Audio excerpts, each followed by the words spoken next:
Well, the private sector has raised 100 million rand to help government alleviate the impact of power cuts. The money was raised by the Resource Mobilisation Fund that's headed by Martin Kingston. So what exactly is it going to be used for? Let's now speak to Martin Kingston, who's part of this. He's joining us to unpack exactly how this works. Martin, good morning to you. Appreciate the time so early in the morning. We'll get to how it's going to be used in a moment. But for those of us who don't understand how the Resource Mobilisation Fund works, tell me about that. And where did you get the money? Well, thanks very much. Good morning, Gareth. So we were contacted by the President after he'd announced the Energy Action Plan in July of last year. The Energy Action Plan, of course, was a way to bring together all of government to deal with the challenges that we're facing in the context of load. And it was clear that we need to put in place a structure that was transparent and accountable, but also to raise funding where we could procure resources and effectively donate them to government, to the presidency, to the National Energy Crisis Committee, to provide much needed expertise and capacity. That's what we announced, of course, yesterday. We're beginning the process of sourcing that expertise today. We hope to have it in place in the next month or so that we can actually accelerate the excellent work that NECOM has been doing over the past few months.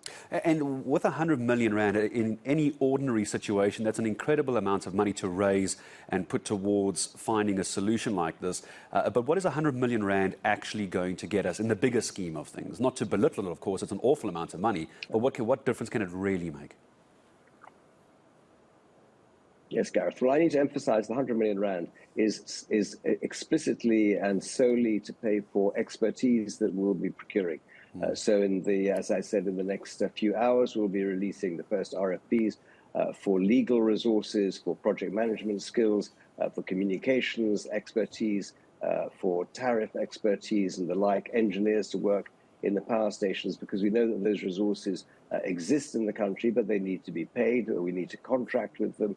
And we think that that is what will be the best way to efficiently expedite addressing the issues that we have in the short term. That, of course, is increasing supply and reducing demand, so that we can shorten the time frame where we have to experience the load shedding that is impacting upon the country at large.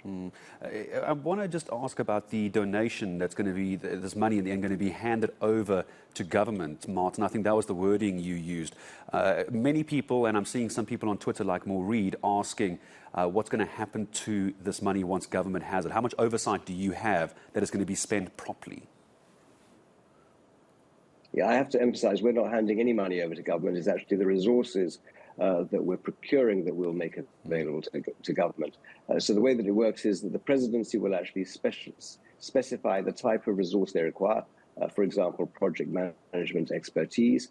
We will then, on our own account, issue, as I said, RFPs for that project management capability or legal support into the market. We will, on an expedited basis, evaluate that. The board of the RMF has ultimate responsibility, and then we will donate that capacity. We will donate those services to government. They will actually report to government, but we will, of course, account on a regular basis, not just to our funders.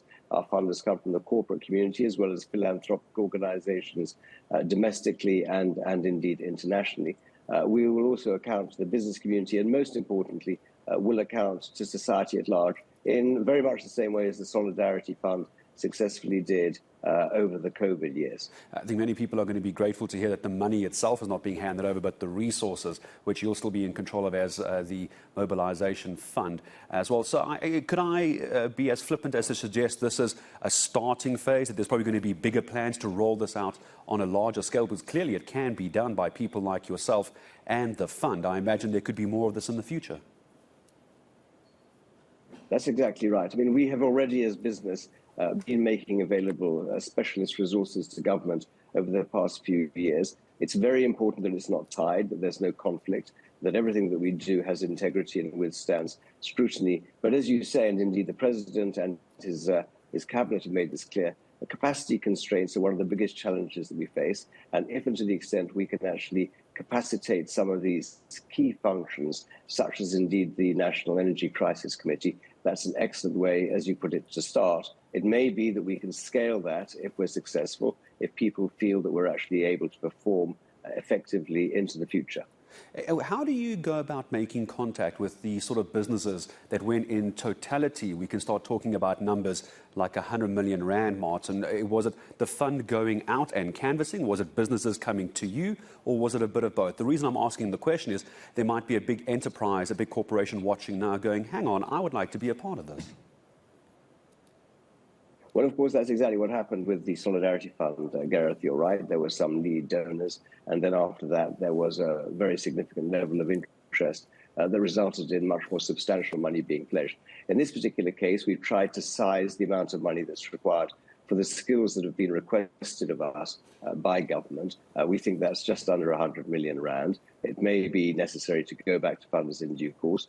We approached a limited number of corporates, I have to say, that we found that nobody turned us down, equally with philanthropic organizations. And we'll go back to the market to the extent it's necessary, as I said, to expand the amount of funding required to effectively pay for the resources that we'll be making available to government for this absolutely critical challenge that we have as a country. Yeah, without a doubt. I think the word critical is the right one to use. Martin, I'll ask this as a last question before I say goodbye for the morning. So the finances, as you said, being handled very tightly on the side of the RMF, resources being handed over to government. Do you have an oversight of how government uses those resources? Do you have oversight? And do you get feedback? Do we know they're going to get used properly and for what they're meant?